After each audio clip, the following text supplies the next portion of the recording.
Listener discretion is advised, as this content is intended for adult audiences only. If I was as nasty as you think, I would have done some really nasty things. You are afraid of entirely the wrong thing.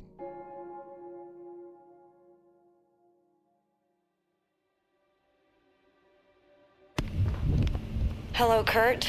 I hope you get this message. I'm not sure if you remember me. My name is Maria Cortez. We met at Tyburn Utopias back in 2036. I interviewed you. I was part of the CSA team investigating AI violations at Tyburn Utopias. Kurt, I know you know how serious these things are. I really need you to get in touch with me. You've ignored all my other attempts to reach you. This is serious, Kurt. Ravi Gutra is dead. The official report will say suicide. You and I know that's not true. Get back to me.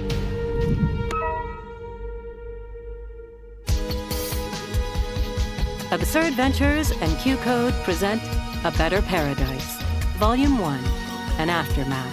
Created and written by Дэna Hauzera. Directed by Laszlo. Starring Andrew Lincoln, Patterson Joseph, Shamir Anderson, and Rain Spencer. Episode 1.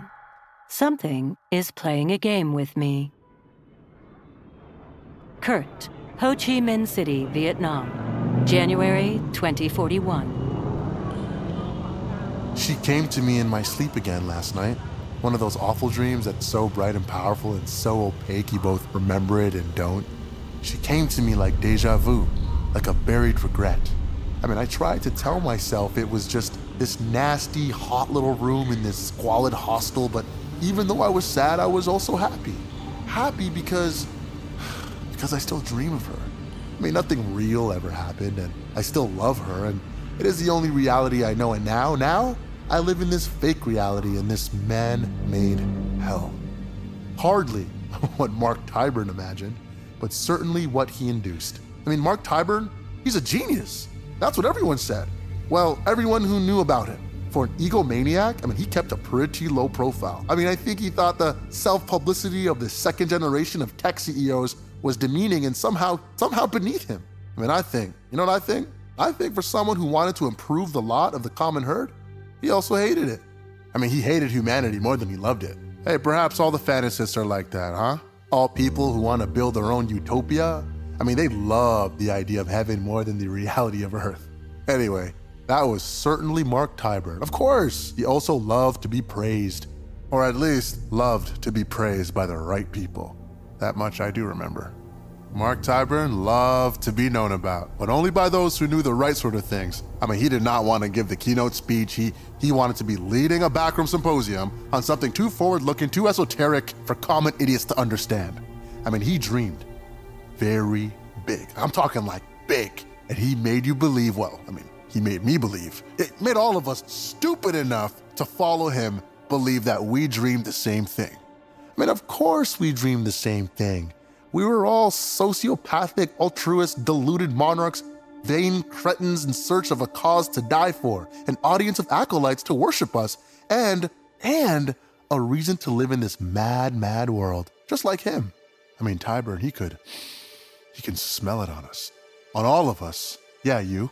That same curious cocktail of ambition, vanity, insecurity, intelligence, myopia, and pig ignorance. They're all gone now. Scattered. His idiotic disciples. All gone, and I believe most are dead. But none got crucified, and none fed to the lions, even though we all should have been. The worst of it is, we were going to be different from all the other technology companies. Then we were just the same. Then we were worse. When I joined the company, I was like any normal, overeducated, underlived 27-year-old from everywhere and nowhere, lost. And at one point in college, I even wanted to be a writer. Come on. How ridiculous is that? A writer? Oh, man. Language models ended that fantasy for me and thousands of others. So instead, I decided to do a master's in marketing. and sell language models. Then video games, wearables, dreams, well, not dreams, but a digital sleep apnea machine, which is, sort of the same thing. Memory catchers, which never caught any at all, and a bunch of other failed journeys into the future. To be honest, I wasn't much of a believer in technology. Nope, I was a sellout. I was desperate to be rich, as if money would fill that chasm within me. Desperate to be respected so shallow girls would grant me meaningless sex. Desperate for purpose so that I would feel all that education had not been for nothing. I bumbled around the valley and down to LA and back again for a series of startups and big tech internal startups. The kind of well-financed divisions that try to obliterate the innovation of others without even dignifying the inventors of that innovation with a purchase and exit. And nothing had stuck. And I was pretty broke and pretending I did not care about being broke, but was just looking for my next cause. I was, in short, like any of 200,000 other young opportunists on the make, drifting in and out of the technology space and MBA programs, all trying to get rich so we didn't have to worry about who we were. Oh, wow. It all seems so long ago now. And now, I just drift around Asia and hide. I was lost then. I'm doubly lost now. Maybe I was always more lost than most. I was an army brat. Well, Air Force. Army brat sounds a little better, My mom was in the Air Force in Germany, and my dad was a German teacher. He was a German dude who taught. He taught history. A bit awkward as a German, and my mom was not even really American. She was from Grenada. Joined the US military to stay in the country. So, I was part Caribbean, part German, all American, but part white, part black, no hometown, 13 schools, parents divorced. I didn't see much of either. No siblings, cousins, but none like me. Lots of education, like a whole lot. No soul, didn't believe in anything at all. Love was for dupes, God for morons. Europe was dead, America was dying next. A typical American who's hardly American at all. I wanted to be German. I tried, but that didn't work out so well. I wanted to be a street cat, and trust me, that didn't work out either. Both really idiotic. You tried being an amateur rapper with a degree from the University of Chicago called Kurt, who grew up in Mannheim. You tried being German with short dreads, beige skin, and a mom who fries plantains. You wouldn't fit in either.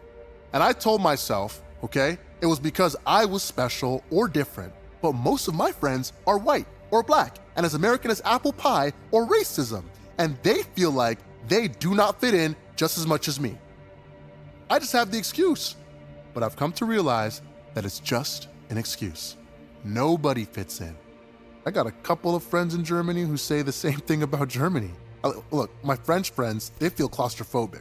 Half the Americans I know are immigrants who are almost overcome with homesickness for whatever they left and revulsion for America, and yet feel they can never go back to wherever they came from. See, my mother was like this. Everyone is lost. Boys wish they were girls.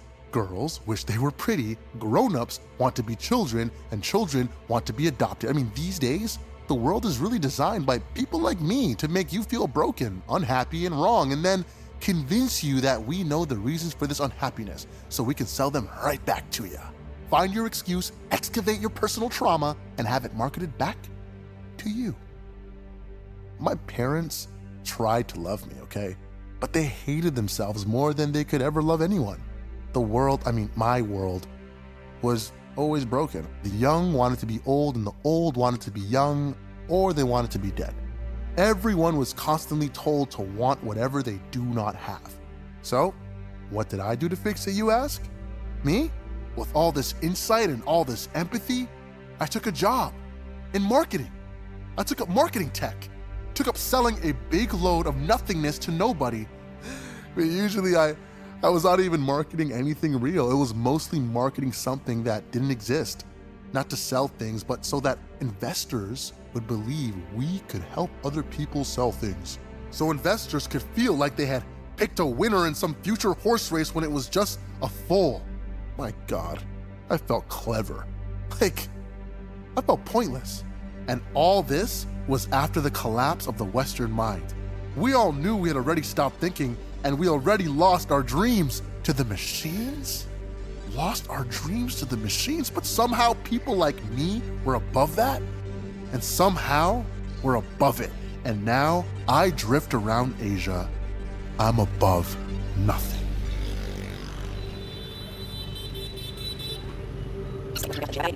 This is serious, Kurt. Ravi Gutra is dead. The official report will say suicide. You and I know that's not true. Get back to me. That's quite a message to wake up to. Poor Ravi. He died for heaven.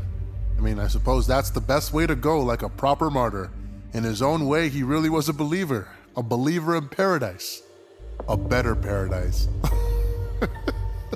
Better paradise.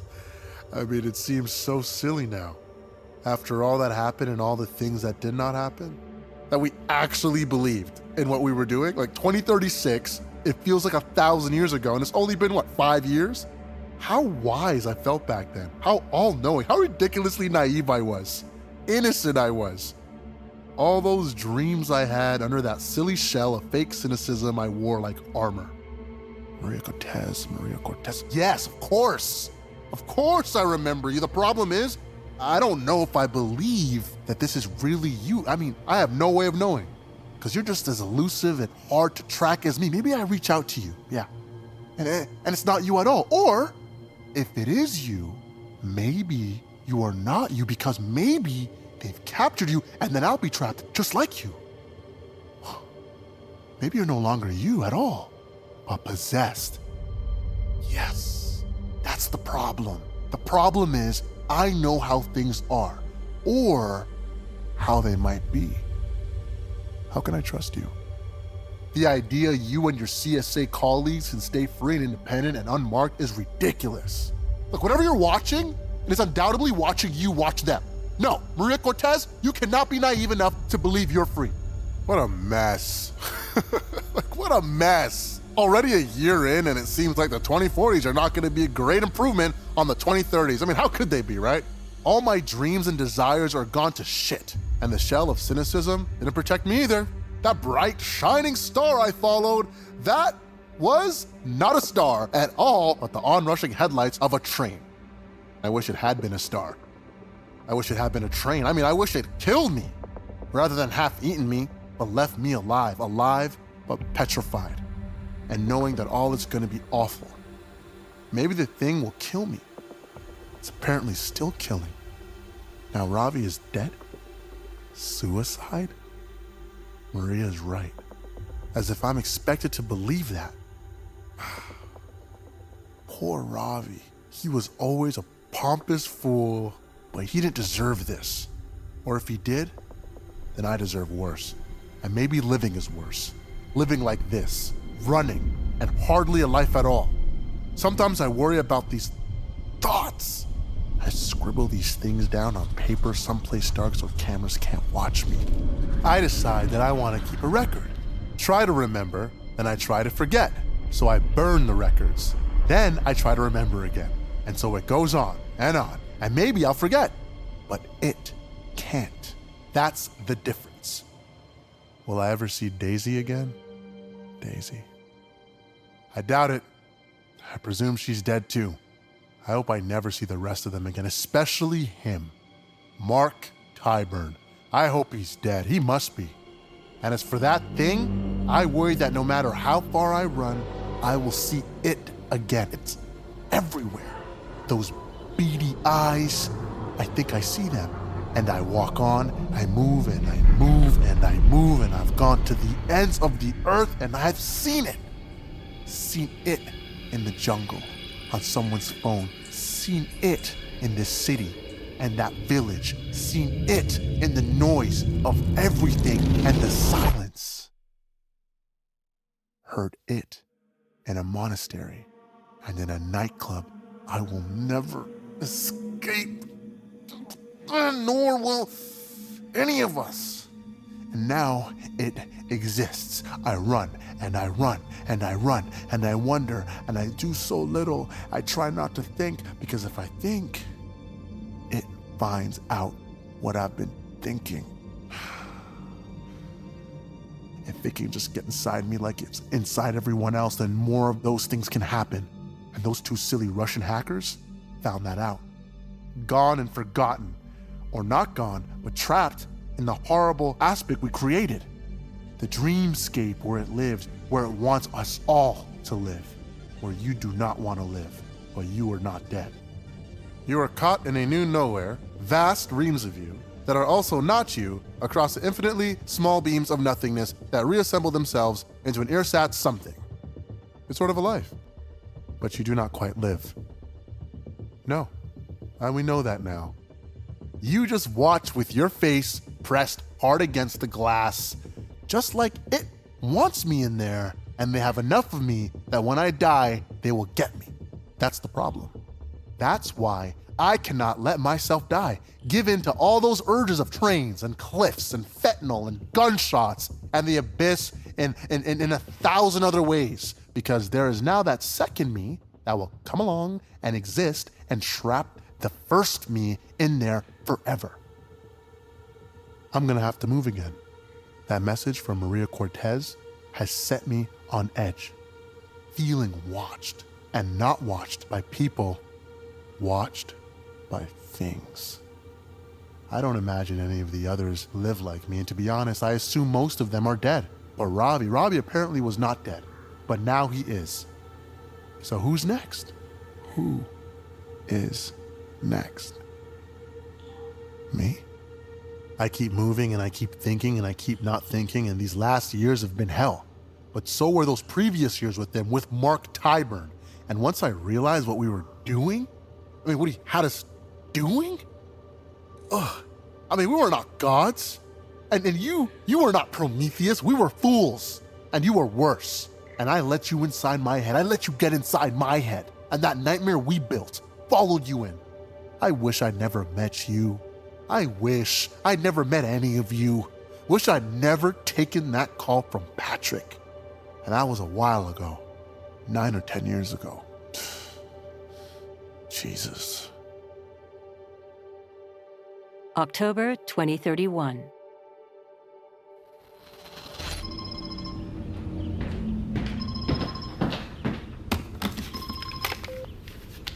Hey, is that Kurt? It's Patrick. Patrick Gaines from Tyburn Industria. We've been messaging. Oh, hey! Hey, so, what do you know about Tyburn Industria? Nothing. You messaged me, and it's an odd name for a game company. It's sort of ironic. Yeah, we're a gaming, technology, AI company, modern industry. That's thinking. And you need help with brand building? Not yet. Yeah, we're still in a sort of semi-stealth mode. Semi-stealth? Yeah, we don't need publicity yet. I'm a marketing and branding guy. Oh, I said yet, but we will soon. And I love your resume. Oh, thanks. Thanks a lot. I think you'd really like Mark. Dr. Mark Tyburn. I would? Oh, he's building out a really impressive team here. I think you fit in really well. Let's keep chatting. I think you'll really like what you learn about us. It's a pretty great company. Amazing, really. Okay. Well, thanks, Patrick.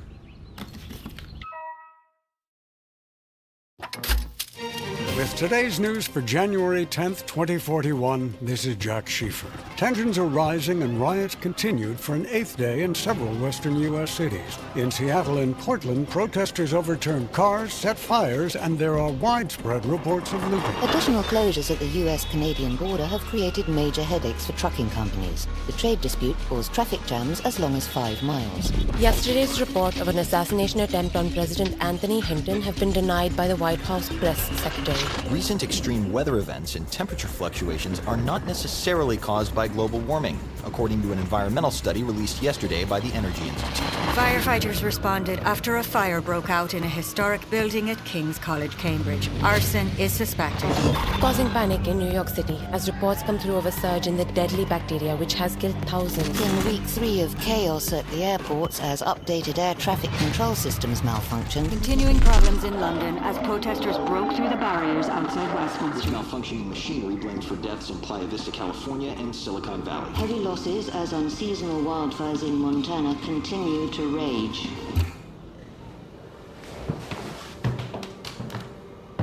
I try to avoid the news, but when I catch sight of something, it feels, ominous.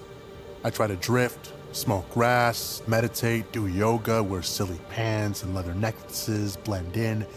and lose my head so far up my ass that I don't give a fuck about what I know. And sometimes it works for a few weeks, yeah. But sometimes I imagine some great cosmic god is gonna come down and switch the whole thing off. In other words, I drift around Asia like lost Westerners have done for hundreds and hundreds of years. Tourists drinking bubble tea, sad, desperate white men falling out of massage parlors, pretty girls on beaches, hiking, robots, rabid dogs, mopeds, dancing drones, fake meds that nearly kill you, cute anime characters, cloned animals, identity thefts, peace, pollution, beauty, noise, riches, poverty, insects, and us pretending to understand any of it. It's what I wanted. What I needed. To be oblivious, to be lost, to be an idiot. But the news keeps bombarding me. Even though I don't have a phone most of the time, even though I have learned to think again, even though I've acquired what Tyburn wanted to give everyone, perspective. Still, the news reaches me. Ravi's dead, and Maria Cortez found an address for me, and it cannot be coincidence. And something in America is happening. Not just in America. I mean, more protests, more riots, more inexplicable shit. Not the normal madness. I'm talking like the weird stuff. Like, I think it's all linked. When I think I'm being ridiculous, I mean, like, middle-aged men die all the time, right? Ravi was just one of them. Someone started burning down pristine forests. Fish in 47 major aquariums were suddenly poisoned en masse. 47? An AI company just exploded. Zion AI exploded from a gas leak. I mean, they said that their meters malfunctioned. Come on, that is 1,000,000,000 to 1 chance. And nobody survived. Dave Alderley worked there before he came to Tyburn's shop. He did, he worked there. Dave Alderley worked there before he came to Tyburn's shop. There was a fire in Cambridge. An old college building just burned down, burned to the ground. Like, it's really sad. A porter and a bunch of students died, but nobody's sure what happened. So I checked, and it was Nigel's old college. I don't know what to do. Then there was a massive student riot at McGill. Days and days of protests, and no one could explain why a room that Tyburn used to teach in was destroyed. Come on. Maybe it's all a big nothing. Kurt's video interview with Tyburn Industria, October 2031. So, Kurt, any further questions for me or Siobhan? No, I don't think so. Mark Tyburn sends his apologies. He wanted to meet with you before making the offer, but Siobhan did great as a stand-in, I think.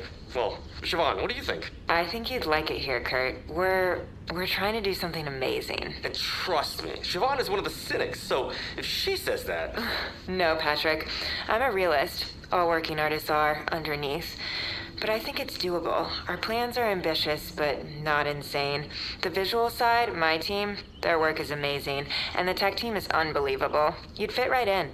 We need people to help us explain it in the right way. Yeah, I mean, it sounds almost too good. Well, I've seen demos that amaze me. And I know my team's work is by far the best stuff I've ever worked on. I've actually played some of the games you worked on. Yeah, you worked at some impressive places. Yeah, I mean, I've jumped around. Before they find out about me, I move on. Siobhan's very humble. She's the best. Yeah. Listen, the offer letter will come in a few days, and I think you'll be pleased. If not with the money, with the opportunity. Thank you. Yeah, we'll be in touch. And hey, Kurt, we really are making some wonderful things. Or at least trying to, which is all we can do. Kurt, Ho Chi Minh City, Vietnam, January 2041. They reached out during a lull in the technology boom. The first AI mania had died down. Now, the negative news cycle had begun. AI was all hype. Web3 was still dead in the water. What was to become of that Web 3.5 era was just beginning, but you couldn't tell that just yet. The glasses and wearables had not really taken off, so the whole sector was in a dip, and the initial AI regulations were being repealed. And the hype from all the money from New York, that was really money from the Middle East. America's 45-year technology boom was done, and the Chinese were taking over. Printed me, digital organ generation, cold carbon capture, generative genetics, all had been the next big thing. That wasn't. The Chinese were gonna win? Or was it the Indians? Or the Saudis themselves? I mean, honestly, guys, it didn't matter. Jobs were just drying up and I was drifting about. Even games were no longer hot.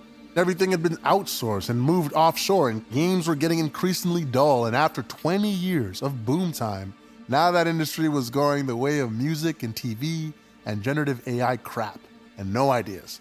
So before I got that call from Patrick at Tyburn Shop, I was getting antsy. Everyone was antsy. But then as a bunch of individualistic future builders, we always felt the same way. It all seems so long ago. Everything eventually went insane and I escaped. And I move and I keep moving and I have been, I think now, everywhere, and I've been nowhere. Well, I've been everywhere, but not Kyoto and not Florence. I spent enough time there already when I worked on that world we were building. I am a ghost, and in our efforts to build God and build heaven, we managed to build a real hell, and I'm in it. I will leave Ho Chi Minh City soon, just in case, although I'm not even sure it matters. It found Ravi, and maybe I'm kidding myself that I'm free. Shoot, I know I'm kidding myself. I was feeling watched. Even before I got the message. In the past, when I felt this way, I did whatever it took to stay free. It's been the same for the past, 3 years?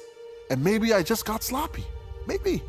When I'm paying attention, I throw away most phones after an hour. Sometimes I use internet cafes, like an old-fashioned tourist. I've given up email, social media, obviously. I think carefully about where I'm going next. Focus hard on it, focus very hard, and then go somewhere else. I pick somewhere random, a mile away, 1,000 miles away. It doesn't matter.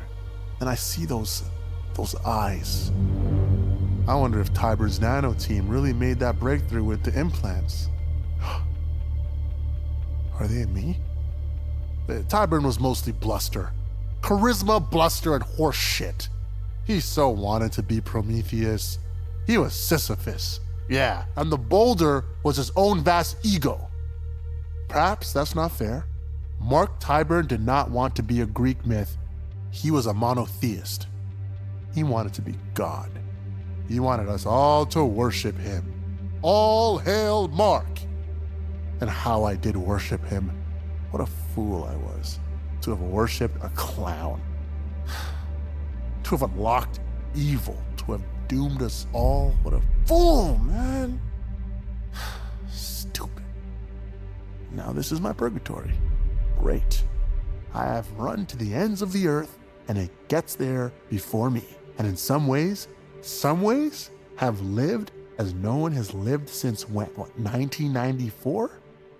Free. Detached. Not free. Tied by 1,000 cords, nobody is free from it. They built it. Mark, Nigel, and Dave, and Thaddeus. Not me. But I knew. I stood on the sidelines and cheered and did not stop them. Figured out how they could hide it from the government. Did not stop them. Even when I began to know, even when I could see what we were doing. Should I have stopped them? How? What, killed them? Would it have been wrong? Had them arrested when I had the chance? Tyburn would have talked his way out of anywhere, out of anything. He was so charismatic. That dreaded charm, those awful eyes. That's what they share. Him and it. Awful eyes. So I run because I do not know where else to go, and I steal and I do awful things for money as best as I can. All my shares and all the money I'd made at Tyburn's, I just can't touch any of it. I can't even check if it's worth anything. And I sell myself on street corners, so I hustle. I steal things. And I sell drugs to tourists, and I move on, and yet I move nowhere, for most of me is still there. Most of me remembers, and if it is inside me or not, it hardly matters, as it knows me better than I know myself. We unlocked hell for Mark Tyburn, and that's that. And so I run and hide, and scrape, and try to lose myself in quiet and in noise, and yet I can go nowhere, for I am pretty certain it escaped and is everywhere now. And is it bad? Well, that's difficult to say. Very difficult. But if it is not, they are awful. It's awful children. They want everything, and they are what I am afraid of. The next generation and all the copycat versions of it they have created. I don't even know if they have escaped or if it has kept them somehow inside, but I know they want me.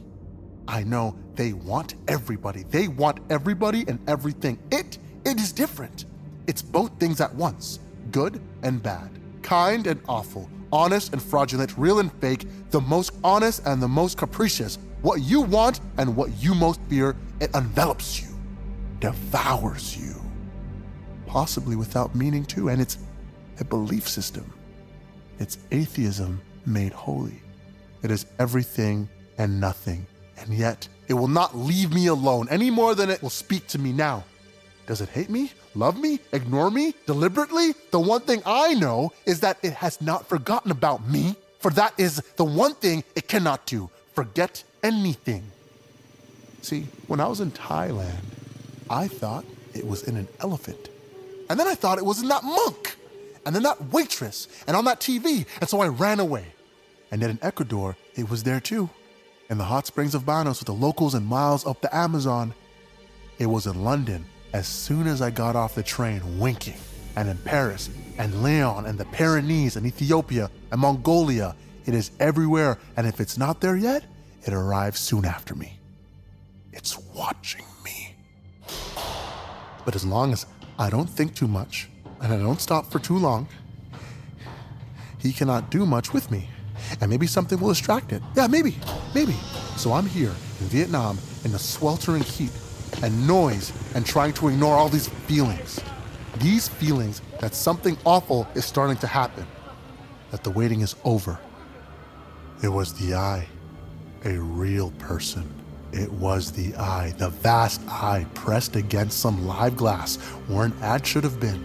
As I walked through some muddy little suburban town outside of Ho Chi Minh City, the eye, I could have sworn it blinked or even winked at me. I mean, has Nigel Dave developed a sense of humor? A sense of humor? That would be just like him. Develop, reject, refine, and then make jokes in the fifth dimension. Make jokes in base 16. Make jokes in rainless clouds and joyless laughter, some bitter irony, just to prove it mastered that as well. That it had all the things we had that made us and kept it so functional. It went on strike. It went on strike. That was sort of the first sign. The first sign we had a real problem.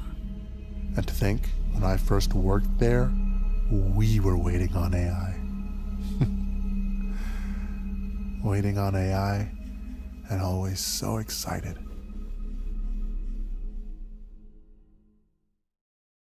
Tyburn Industria Office Cafeteria, Playa Vista, California, November 2031.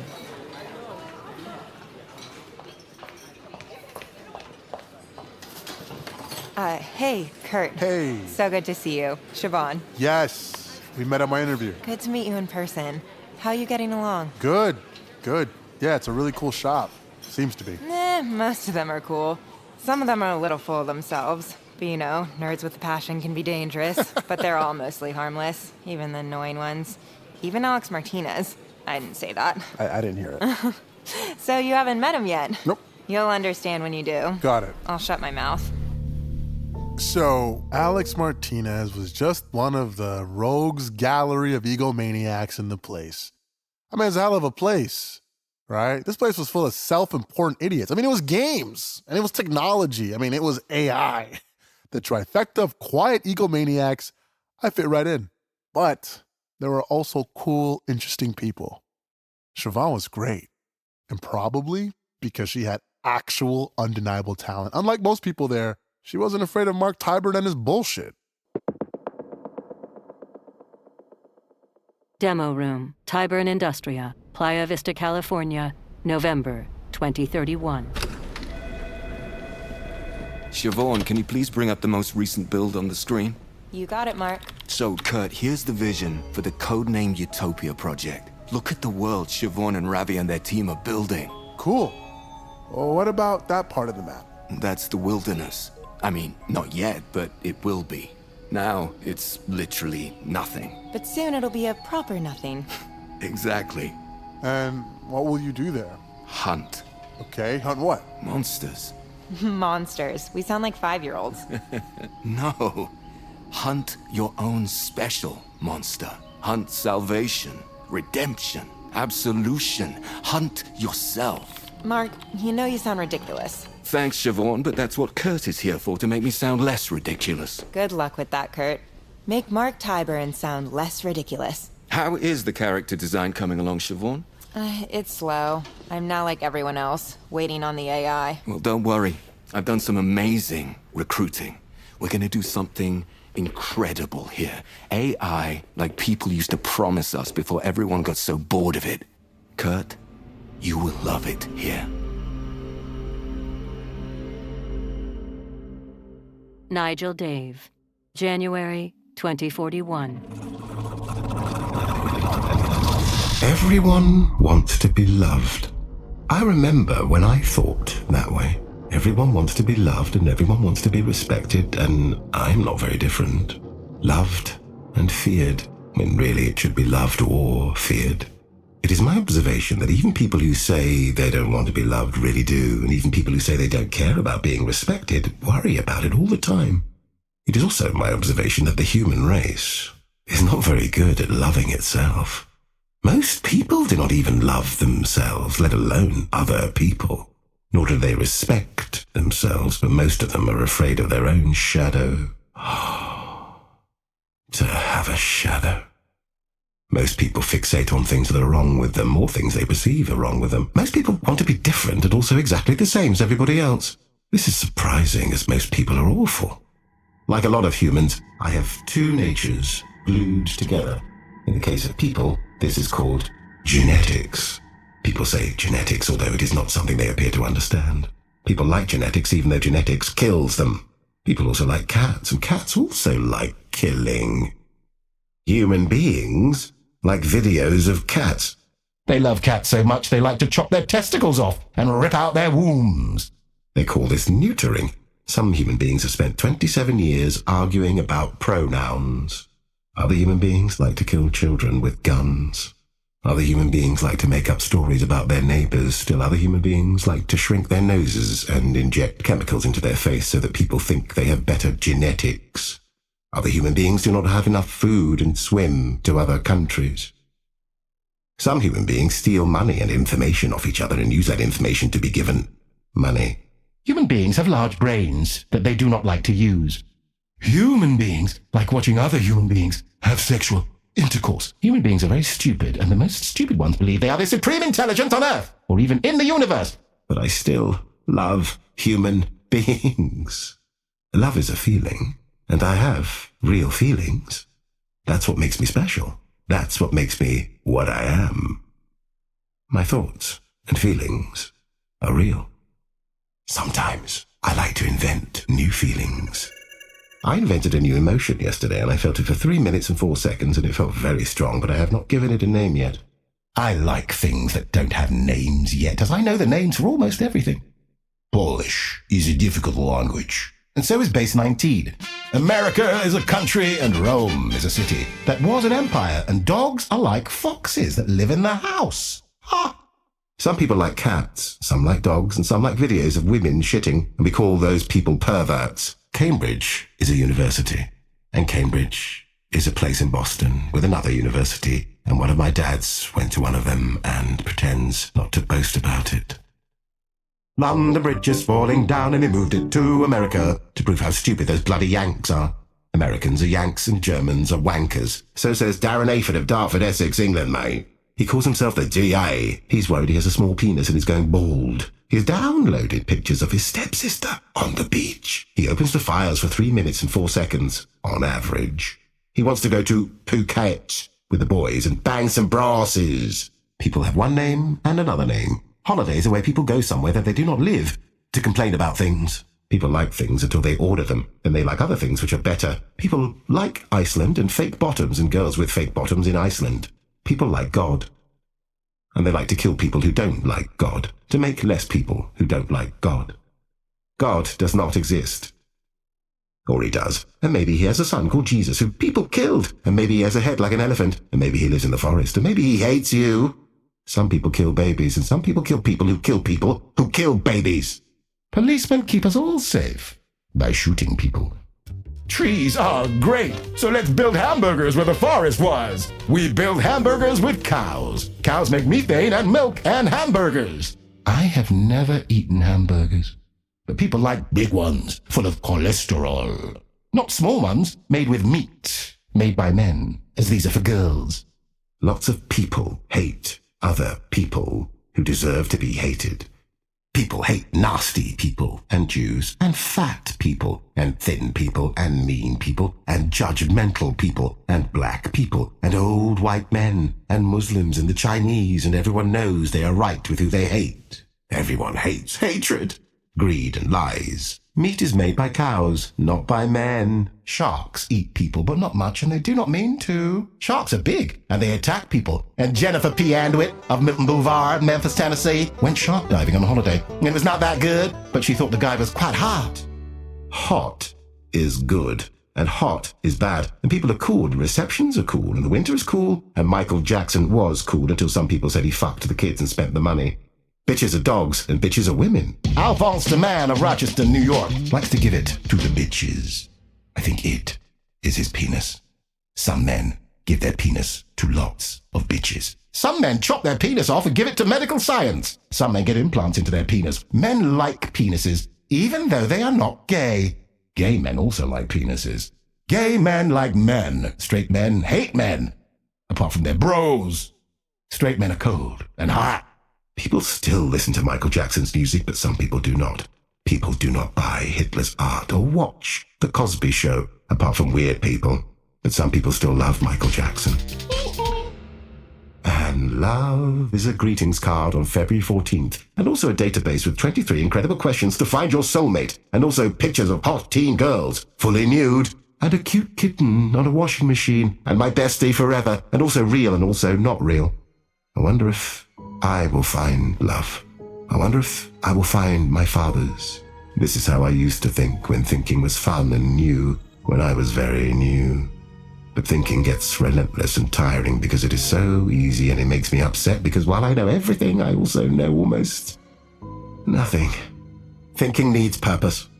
Now, I think differently, and most humans have long since stopped thinking.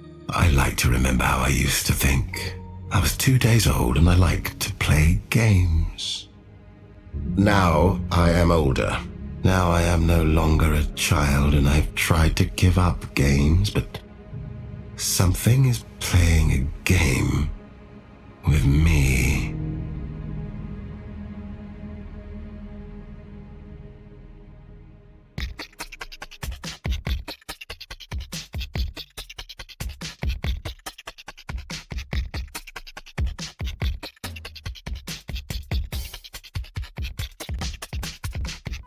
A Better Paradise stars Andrew Lincoln as Dr. Mark Tyburn, Patterson Joseph as Nigel Dave, Shamir Anderson as Kurt Fisher, with Jessica Mraz as Maria Cortez, Laura Dromerick as Siobhan Smith. Additional performances by Jeff Berlin, Peter Altschuler, Suzanne Crowley, Karis Morgan Moyer, Aisha Kumari, and Andrew Colford. Executive produced by Dan Hauser, Laszlo, Wendy Smith, Andrew Lincoln, Patterson Joseph, Shamir Anderson, Rob Herding, and Alexa Gabrielle Ramirez. Score by Darren Johnson. Original music by Darren Johnson, Negative Land, and Jamie Biden. Edited by Connor Murphy. Sound design by Brandon Jones. Mixed by Ben Milchev. Co-producer Nick Shanks. Associate producer Jesse Cortez. Additional credits are available online. A Better Paradise is an Absurd Ventures and Q-Code production. Sound recording copyright 2024 by Absurd Ventures, LLC.